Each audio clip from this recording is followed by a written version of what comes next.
ลงมาไหมลืมเลยยังไม่นับดังๆเลยจะได้หูนกันเคยสองเลยเคยสอง1 2 3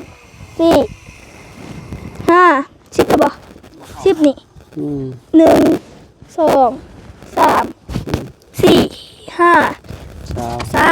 1 2 3 4 5 30 1 2 3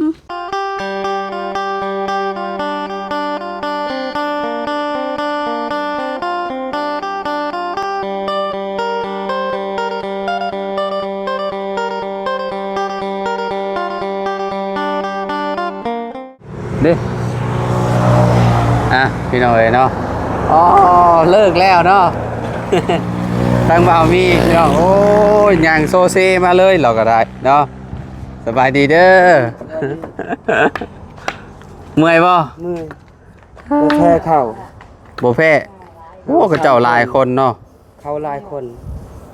เขาได้พักอยู่เฮาได้พัก3คนมาเอิ้นแล้วบ่อื่นถึงแล้ว11 โมงแล้ว11 โมงมาเอิ้นประมาณ11 โมงยังหลายเติบบ่มันแดดเนาะก็ที่ยากคนก็กินแข่งอยู่หมดแล้วมากินเลือดอันนั้นสำคัญยังบนจิตติดเลือดแป้งเป็ดกำลังบ่าวบดโค้งเป็นเห็ดอยู่เด้อมากินนำกันเด้อไปอาบน้ำอาบท่าก่อนเนาะเมื่อยบ่ไปเข้าเมื่อยเด้อทางบ่าวมีพี่น้อยเนาะซักข้าวน้องดอกแค่ว่าซั่นโอ้เอาได้หลายเติบแล้วกบไม้พี่น้อยเนาะก่อนอื่นก็กราบสบายดีและสวัสดีเด้อพี่น้องเนาะ FC บัสสุขุสุคนพี่น้องเอ้ยนะมาพอกันเนาะกับเฮาก็เก่าคือเดิมเพิ่มเติมมาอัปเดตเนาะเพิ่นกบไม้กบตอกยามแรงๆให้เบิ่งนำกันพี่น้องเอ้ยหลายๆโตเติบแหละไม้อันนี้5คูณ10ตัวนี้ตัวนั้นไม้48 2โตน่ะพี่น้องเนาะได้หลายเติบไปเด้นี่โอ้มื้ออื่นจังว่าอยากแล้วบ่จักไม่พี่น้องเนาะเพราะว่าเพิ่นมาแต่เช้านี่ก็ได้หลายอยู่พี่น้องเนาะ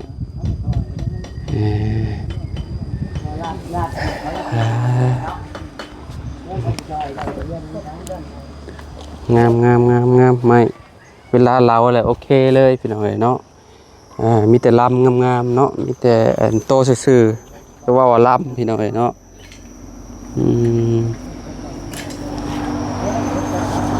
ไม่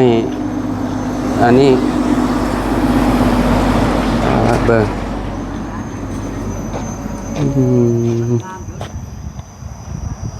อ๋อนี่กับไม่48จะไปหาใหม่ได้แล้วลูกเก่งถ้ามันตากแดดลายมันก็จะหาวเด้ไม่ก็ได้เป็นไดสบายดีเมื่อยคักเมื่อยมือแตกอาบน้ำมาบ่นี่ยังแสดงว่าเหือพี่น้องเอ้ยเนาะทางอันเบาดีเนาะ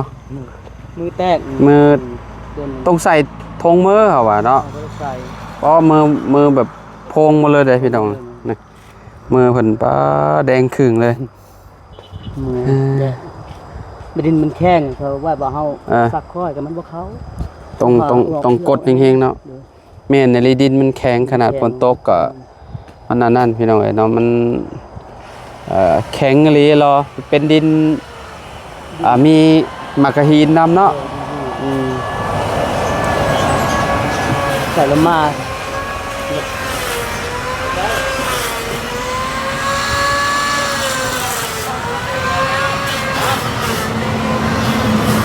เนาะอันน่ะมากินอันนี้นำกันเด้อบ่าวบุญโคงเพิ่นเฮ็ดอันนี้อยู่เฮ็ดเลือดแป้งหั่นน่ะพี่น้องเอ้ยเนาะเฮ็ดแล้วเราขั่วเลยตอนนี้เรากำลังสีปรุงหั่นน่ะไปอาบน้ำอาบในแล้วจะมากินนำกันเด้อพี่น้องเอ้ยทางเพิ่นไปซอยเนาะไปซอยน้องดอกแค่เพิ่นมื้อนี้ คือที่เห็นในคลิปไปแหละมื้ออื่นเนาะคือสิแล้วเนาะมื้ออื่นเนาะ แล้ว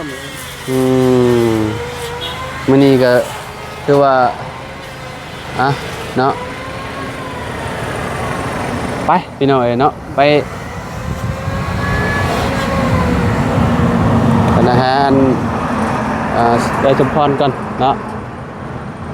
ไปพี่น้องเอ้ยเนาะมาติดทางไอ้สมพ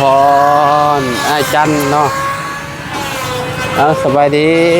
สบายดีเด้อ เนาะมื้อนี้ได้หลายเติบเนาะไอ้เนาะเดี๋ยวตัวได้ว่ามันมีอันเล็กอยู่ในอันนี้ไม่นี่โตน้ำเจ้านี่บ่ แม่นแล้วคือวันคน สองโตเลยเนาะอ๋ออันนี้บ่นี่ แม่ นี่พี่น้องแสดงว่าลูกหวานนะนี่นี่นี่คือกัน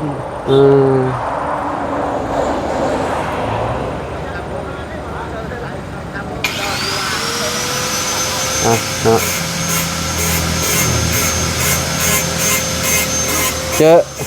เจอลูกหวานพี่น้อยเนาะมันลดกบลดจากอันนั้น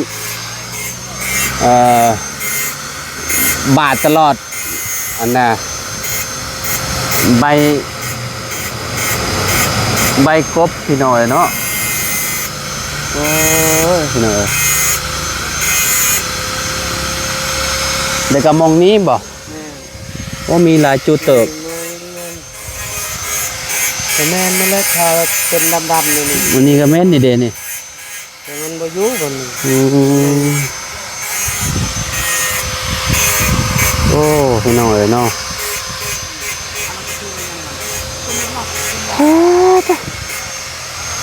เจ้าว่ายังสิหลายโตอยู่นะสมพรเนาะ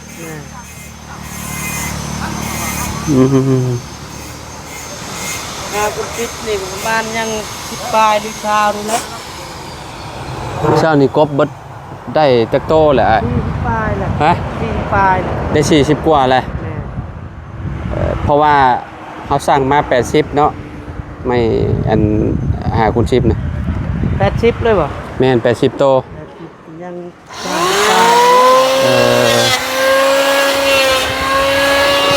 ยันมาแล้วว่า50ปลายโตเหรอ ไหน ว้าเราว่า50ปลายโตข้าวคุณพิษ สั่งเลยสั่งมาอัน80โตผม80โต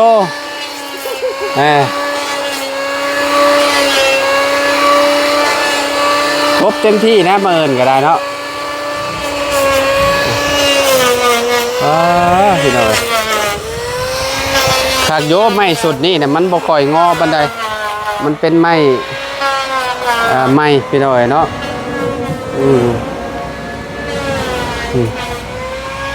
โอ้บ่อยแต่อันนั้น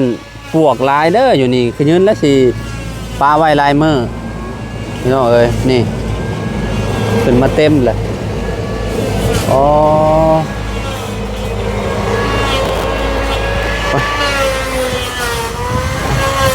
น้องใจดีคนไปอันนั้นกับลุงหนวดเนาะให้พาลุงหนวดไปเบิ่งมองดอกแค่บนสักข้าวนี่เลยเนาะ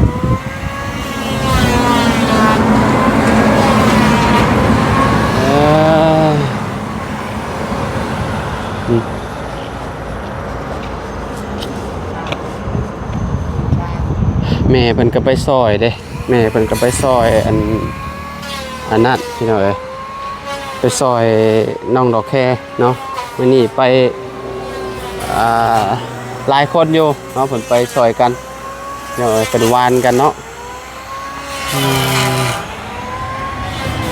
เด้มาแล้วเจดีมาแต่เซอร์มาพี่เจ้า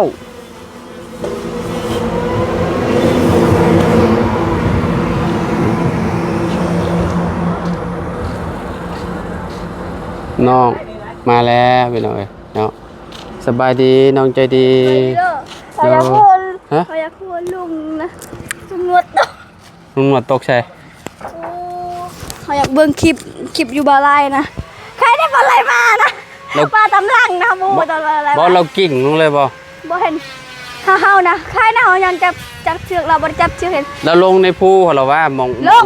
โดยแต่ลงน่ะแบบนี้เลยตัวละ ตีลังกาลงเลย โทรศัพท์นะใครเนี่ยยังบ่ได้แตกโทรศัพท์น่ะมันออกเลยออกจากกล่องนะ อ๋อโทรศัพท์บิดออกจากมือ ผู้เฮาเบอร์เฮายังเบิ่งอยู่คลิปบ่อไรแต่เฮาบ่มีโทรศัพท์ จุ๊บข่อยลงไปจุ๊บข่อยยังย่านคอจะคอย่างลง คือกันแต่เฮาจับเชือกใครเนี่ยเฮาจับเชือกลุงน่ะแต่เฮาอยากหัว แม้ว่าถ้าเกิด เรื่องนวดจับกบ ถ้าว่าถ้าเกิดเฮาบ่เป็นดอกน่ะแห้งขากมันสิไหลลงเลย เกือบเฮามันลื่น เกิบข่อยยังเป็นดอกอยู่บางเช้านี่น่ะและอีกอย่างหนึงชุมข่อยก็บ่ได้ลงไปเด้อันบอนที่มันมีเชือกน่ะชุมข่อยลงไปแบบอันนั้นเลยอันนี้ลง ใครเนี่ยยังจับ ลงยังมีหมงมีเชือกแม่นบ่เจ้าลงไปนะครับทุงนวดนะมีเชือกจับแม่นบ่ มีเชือกอยู่น้อย ลุงนวดอยู่ซ้ายซะตอนนี้ นั่นอยู่นั่นแขนเราหมดด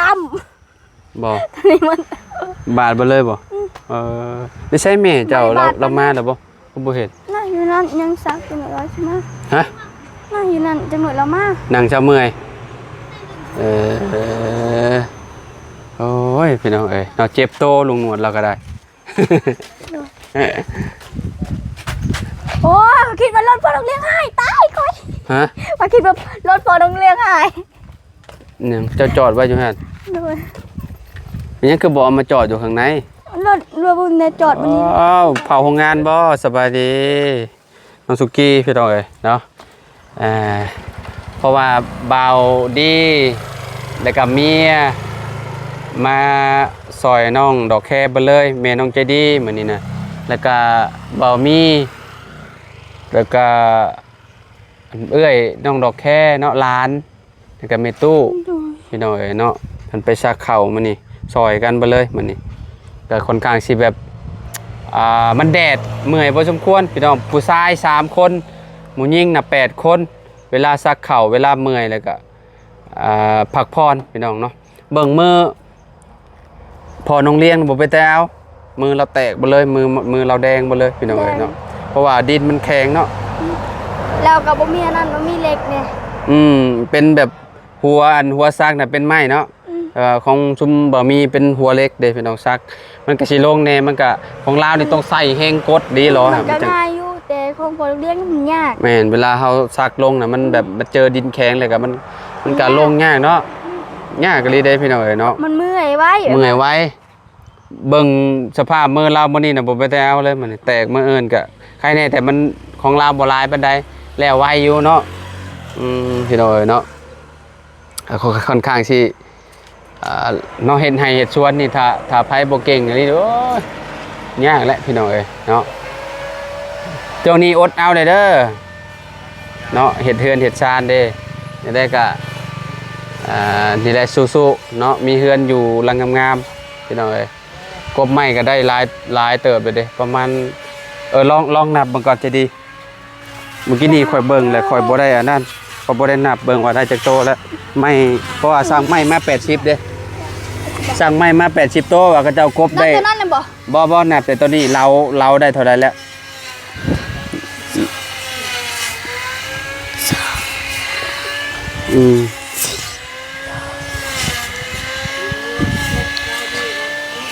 ดังๆเลย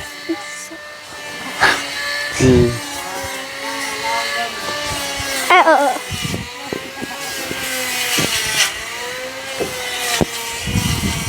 อาขนาดระเบิดเลยลงมาไหม ดื่มเลยนี่ไม่นับดังๆเลยจะใช้หูลงกัน เคือสองเลย คือสอง 1 2 3 4 5 10บ่10นี่1 2 3 4 5 1 2 3 4 5 30 1 2 3ตัวนั้นเด้ สบายดีละป้อหนาแดงคืงน้องดอกแคไปเมื่อพักผ่อนก่อนฮะตัวนั้นไม่48ตัวนั้น อันนี้ได้30ป้ายเนาะ36บ่จะคู่กี่นี่ตัวสุดท้าย ชับจะอะไรบ่ ก็เกือบ40แล้วเนาะผู้40กับอยู่พุ่นยังเหลือบ่ 46 47บ่ ยังเหลือบ่ 46บ่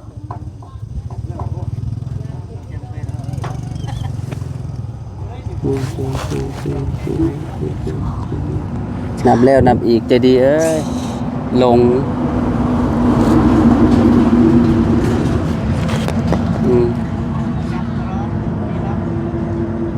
คนนับเท่าไหร่บ่เบิ่งนำให้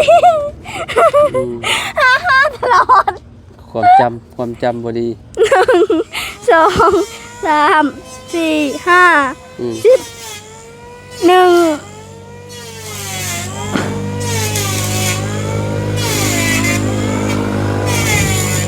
ชิปได้บ่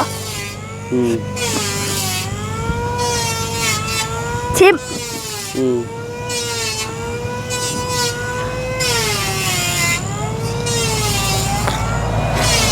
สาว 30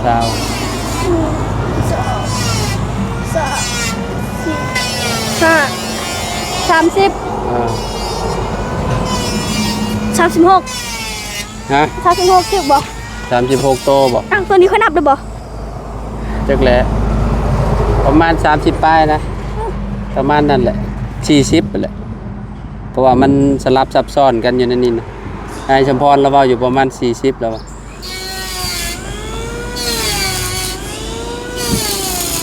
กันเป็นไปได้มื้ออื่นว่าอยากให้เรากบอันนั้นบ่กบเสาอ่ะกบเสากบมันพวกไม้คางมันเอานับ มือท้ายหน่อยทีอันนั้นนะ พอแล้วสำนั้น ได้30ป้ายแล้วตัวน่ะบ่พอ40รถอันนั้นพอน้องไซ ป้ายแล้วซื้อใหม่บ่ แม่เราขายรถคันเก่าเราได้เด้ งาม รถคันเก่าเรามันอันนั้นเรามันเก่าแหละเราเลยขายออกเราก็ซื้อคันใหม่มาเลยมาแล้วโอ้ยผู้ เข้ามายัง ผู้น้องดอกแค่เด้มันมีแต่ลมมุมนั่นแหละมองเก่าอะไรได้ลงมองเก่านะลงมุมนั่นเลยลงได้บ่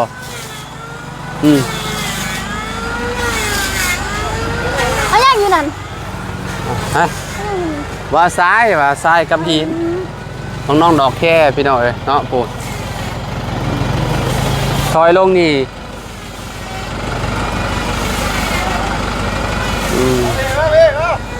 มาสบายดีเด้อตามบ่าบนโค้งเนาะตกใจบ่เลยติ โอ้ยตกใจ มาอันนั้นเนาะยามกับค่ำเนาะพี่น้องเอ้ยพอดีเลยโดยลงแบบโอ้ ข้อยคิดว่า2อัน ตากแดดเนาะตากแดดรถหน้าเราแดงคักเลย เพราะว่าใส่ขี้มันนั่นแหละหน้าบางแล้ววันนี้มันหน้าแดงมานี่ บ่กล้าเลยเดี๋ยวเลือดขึ้นหน้าเด้นะเวลามันแดดบ่กล้าเปิดหน้าเลยอันนั้นละใจดีไม่สวัสดีครับผมน้องอันเลี้ยงโอ้พี่น้องเอ้ยโอ้ติดได้บอกนี่จำได้นี่มันโค้งเลย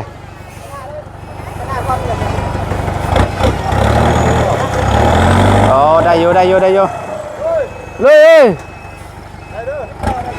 ดำเลยโอ้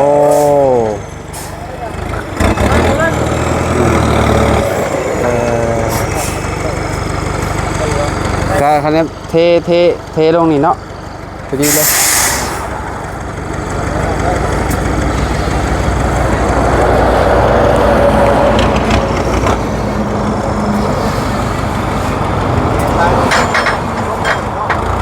ครบบ้านี่เนาะมีแต่ให้ช่างมาเห็นเลยโอ้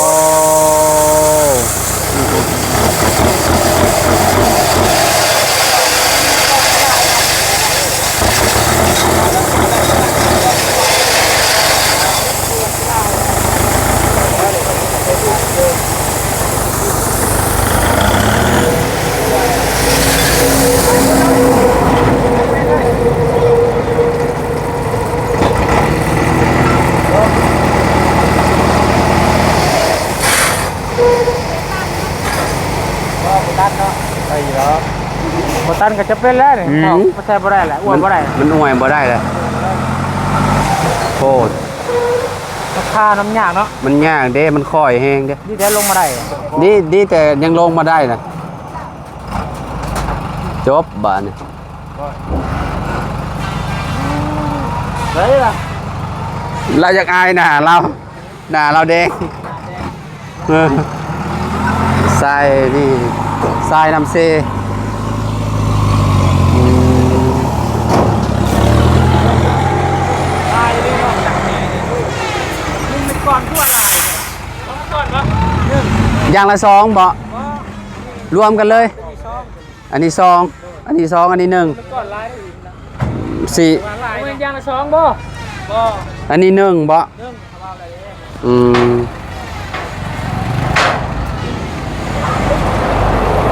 ช่องลานปลายเป็นบ่ช่องลานปลายเป็นบ่ที่นี่บ่มันก่อนตรงแค่ต้นอะไร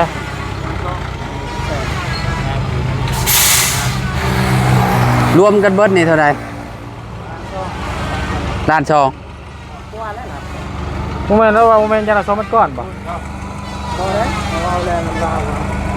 คือว่าเราส่งให้ขอยางละ2มันก่อน เบิ่งในบินก็ได้ที่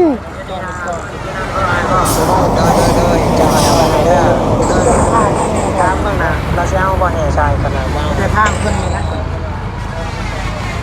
ไรนี่บ่ บ้านตัวนี้วะตัวนี้1เม็ดก้อนตัวนี้ตัวนี้2เม็ดก้อนทรายตัวนี้ 1 แต่ว่ามันติดลายเลยไง ขอกันยังเลยขอโทษหาเจ้ายังบ่ได้ครับรู้ว่าเราเอากันหรือเปล่าผมก็ส่งมาให้ อย่างละ2เม็ดก้อนเนาะเพิ่นเอาเนาะ อืม เขาได้บ่ จังหวะแล้วได้ทางมาไหนเด้อ อันนี้ ขอโทษหาเจ้าจะมา เออ แน่เราจดแน่แล้ว จดแล้วบ่บินมีบินอยู่ที่ นี่แหละเราจดทั้งแน่แล้วเราทางคอยทั้งแน่แล้ว อืม นี่ช่างยางละเม็ดก้อน บ่ตัวนี้2ตัวนี้1 มันได้ยางละสอง มาอย่างละ2 อ้าว มาละอย่างละ2ก็โอ้ เป็นเท่าไรบัดนี้น่ะมันก็เหลือแล้วเนาะเหลือแล้วดินน้ำมันหลาย ทีนมันหลาย ไม่ได้ว่าเขาล้มหน้าพอเจ้าตัวนี้อันนี้ก้อนตัวนี้ก้อนนี่เลยขนาดเขาจดเรียบร้อยแล้วเป็นไปได้ไหมช่องแม่เอาไปลองช่องใส่ อืม จดแล้ว ใช่น่ะบัดหยุบแล้วเริ่มลงแล้ว โดย เริ่มเศร้าแล้วอ่า ก้อนแห้งกิน ฮอนแห้งเนาะ โดย มาอันนั้นเอามาอย่างละ2เม็ดก้อนเนาะแบบว่า ก็ได้นี่ หิน2บ่หิน2อันน่ะทราย2เด้เพราะว่าบุญโคงเราสั่งอันน่ะเอาเอาอันมึงหิน1เม็ดก้อน มันก็สิหน่อยลงแต่ว่าอันนี้มา2เด้มา2มันก็หลายอืม เราต้องจ่ายเงิน แม่นก็ต้องจ่ายเงินเพิ่มเลยบ่ฮู้ว่าบ่สิอันน่ะจังได๋สิเอาเลยบ่หรือว่าจังได๋นี่ก็เนาะบ่ฮู้เนาะรู้แล้วพี่น้องเอ้ยเนาะ เมื่อยประตู จังได้มันก็เลือเนาะ เหนืออืมเมื่อยเนาะมื้อนี้เนาะโคตร เช้านี่บ่ปานใด ว่ายามแรงโคตรเมื่อยเลยเนาะมันร้อนเนาะใช้บินตัวเก่า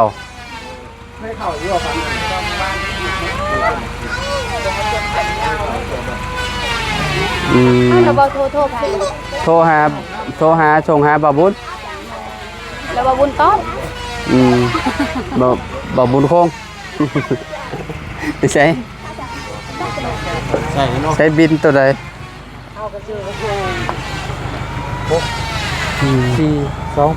อยู่ แต่ว่าเฮาก็ไล่เล็ก สองล้านเจ้าเนาะ มันไล่โคตร ตกอยู่8ล้าน328,000 ก้อนเลยเป็นล้าน300,000ได้เด้อ 8ล้าน3แสน แล้วก็ว่าเพิ่นว้าวก็สิเอารถมาช่วยเนาะ อืมเอารถนั่นแหละก็เอารถมาสวดแล้วเนาะแบบมันก็ลายยัน ว้าวก็ เป็น กะฮักอ๋อกะเอารถมาส่วนเอาละกะตามนั้นนะ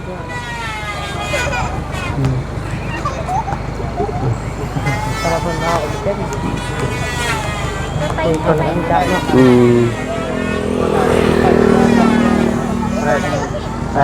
ดินเก่า6ล้าน4แสน18มาบวกใส่ดินตัวนี้2ล้านรุ่นไหนล้านนึงเป็นรุ่นไหนแค่นึงล้านเก้า